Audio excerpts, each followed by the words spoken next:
இனப்பெருக்க மேலாண்மை breeding management. வயது ஆடுகள் 8-10 மாதங்களில் பாலுறுப்பு உற்பத்திக்கு ஏற்றதாகும். இனப்பெருக்க காலம் ஆடுகள் 21 நாட்கள் விகிதத்தில் ஹீட் நிலைக்கு வருகிறது. சந்ததிகள் ஒரு ஆடு வருடத்திற்கு 1 அல்லது 2 குட்டிகளை தரக்கூடிய திறன் உள்ளது. இணைப்பு நேரம் ஹீட் வந்த பிறகு 12-24 மணி நேரத்துக்குள் இனப்பெருக்கம் செய்வது சிறந்தது. பால் உற்பத்தி மேலாண்மை சில இனங்கள் பீட்டல் ஜம்னாபாரி அதிக பால் தரும்.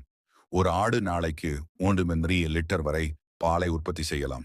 பாலை நல்ல விலை மற்றும் மருத்துவ குணம் கொண்டதாக மக்கள் நம்புகிறார்கள்.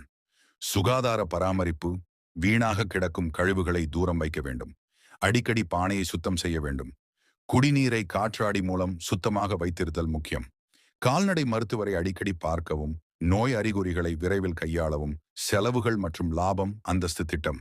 செலவுகள் மதிப்பீடு 10 ஆடுகள் கிஜுன் ஆடுகள் வாங்குதல் 6,40,000 6,20,000 கட்டிட வசதி 6,000 உணவு கட்டணம்